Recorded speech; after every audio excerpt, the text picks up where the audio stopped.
In today's video, we will be talking about the osmosis. Previous video में हमने ये बताया था कि osmosis जो है ये हमारे पास पैसिव ट्रांसपोर्ट का एग्जांपल है और पैसिव ट्रांसपोर्ट हमारे पास वो ट्रांसपोर्ट है जो विदाउट एक्सपेंडिचर ऑफ एनर्जी जो हमारे पास होता है। अब हम osmosis को डिटेल से एक्सप्लेन करते हैं। मोमेंट ऑफ सॉल्वेंट, हमारे पास जो सॉल्वेंट का मोमेंट है, यहाँ हम सॉल्वेंट जो लेंगे हम वो लेंगे water. Movement of solvent from a region of its higher concentration to a region of its lower concentration across a semi-permeable membrane। अगर हमारे पास एक सॉल्वेंट है वाटर का और उसकी कंसंट्रेशन हमारे पास एक रीजन में ज़्यादा है और दूसरी रीजन में इस सॉल्वेंट की कंसंट्रेशन हमारे पास कम है, तो इस सेमी परमिएबल मेम्ब्रेन के थ्रू उस जगह से वो जगह जहां हमारे पास इस वाटर सॉल्वेंट की कंसंट्रेशन ज़्यादा है और ये हमारे पास उस जगह में ज़्यादा है जहां हमारे पास इसकी कंसंट्रेशन कम है, लेकिन इनके बीच में हमारे पास एक सेमी परमिएबल मेम्ब्रेन का होना ज़रूरी है। तो इसी तरह की ट्रांसपोर्ट को हम कहते हैं ऑस्मोसिस। और ये ट्रांसपोर्ट जो है इस सॉल्वेंट का तब तक होगा जब तक ये प्रोसेस हमारे पास इक्विलिब्रियम तक नहीं जाए। इक्विलिब्रियम तक एक प्रोसेस तब जाता है जब हमारे पास बोथ साइड पर कंसंट्रेशन हमारे पास सेम होगी। अगर मैं आपको इस ऑस्मोसिस का प्रोसेस समझाऊं, अगर हमारे पास ये एक एरिया है और इस एरिया में हमारे पास 1000 वाटर मॉलिक्यूल है और इसके बीच में हमारे पास सेमी परमिएबल मेम्ब्रेन है और एक ऐसा एरिया है हमारे पास कि वह भी हमारे पास वाटर मॉलिक्यूल जो है वो 1000 है। अगर ये हमारे पास है सॉल्वेंट,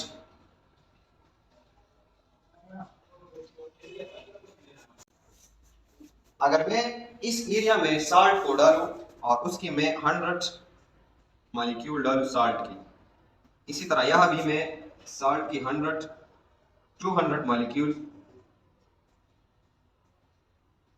मैं साल्ट की यहाँ डालूं, तो अगर आप देखें इस एरिया में ये साल्ट हमारे पास है सॉल्यूट।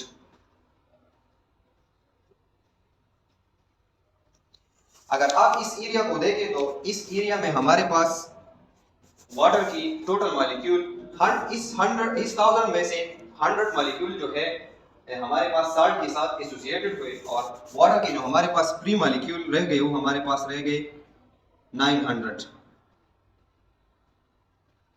और इसी तरह इस साइड में हमारे पास 200 जो साल्ट मॉलिक्यूल है वो वाटर के 200 मॉलिक्यूल के साथ एसोसिएटेड हो गए और हमारे पास जो फ्री रह गए वो हमारे पास रह गए 800 वाटर मॉलिक्यूल जो है ये हमारे पास फ्री रह गए।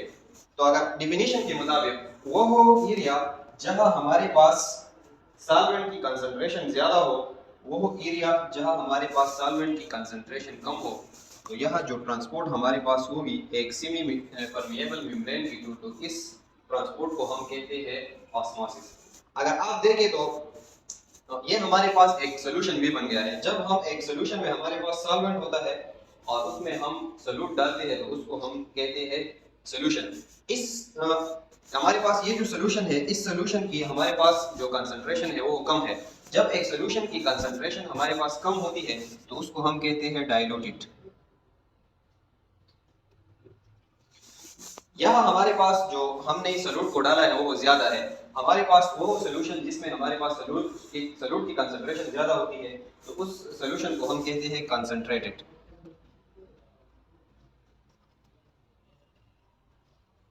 एक हमारे पास है डाइल्यूटेड सॉल्यूशन और दूसरा हमारे पास है कंसंट्रेटेड सॉल्यूशन।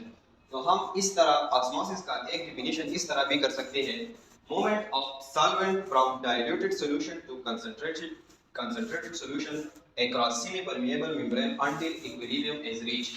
इक्विलिब्रियम की पहुंचने तक हमारे पास डाइल्यूटेड सॉल्यूशन से कंसंट्रेटेड सॉल्यूशन का हमारे पास जो सॉल्वेंट का ट्रांसपोर्ट होता है इसको हम कहते हैं ऑस्मोसिस। अगर हम एक तीसरी तरीके से इसकी डिफिनीशन को समझें, हम कंसंट्रेशन को दूसरा नाम कहते हैं टोनिक। जहां हमारे पास कंसंट्रेशन कम होता है इस जगह को हम कहते हैं हाइपो। हाइपो का मतलब है कम, हाइपोटोनिक मतलब यहाँ हमारे पास सॉल्यूट की कंसंट्रेशन कम है। अगर आप यहाँ देखें तो यहाँ हमारे पास है हाइपरटोनिक। हाइपरटोनिक जहां हमारे पास सोल्यूट की कंसंट्रेशन ज्यादा हो, 60 हमारे पास यहाँ सोल्यूट है, तो हम इस तरह एक तीसरा डिफिनीशन इस तरह भी कर सकते हैं, moment of solvent from a hypotonic solution to a hypertonic solution until equilibrium is reach. लेकिन इसके दरमियान हमारे पास एक सेमी परमिएबल मेम्ब्रेन का होना जरूरी है। तो ये हमारे पास था बेसिक डिफिनीशन ऑफ ऑस्मोसिस। अगर आप देखें तो यहाँ हमारे पास थे 900 वाटर मॉलिक्यूल, तो यहाँ जब ये यहाँ पर आएंगे तो हमारे पास इससे 50 मॉलिक्यूल जो वाटर के थे वो यहाँ आएंगे, तो हमारे पास 850 यहाँ रह जाएंगे और 850 यहाँ रह जाएंगे। इसके बाद हमारे पास वाटर जो हमारे पास सॉल्वेंट है इसका ट्रांसपोर्ट हमारे पास जो है स्टॉप हो जाएगा और ये इक्विलिब्रियम तक पहुंच जाएंगे। नेक्स्ट वीडियो में हम ये पढ़ेंगे कि हम एक सिल को वाटर में प्लेस करें तो उसके साथ क्या होगा ऑस्मोसिस प्रोसेस की थ्रू, क्योंकि हमारे पास जो सिल मेम्ब्रेन है वो भी एक सेमी परमिएबल मेम्ब्रेन है। तो आप इसी स्क्रीनशॉट ले सकते हैं।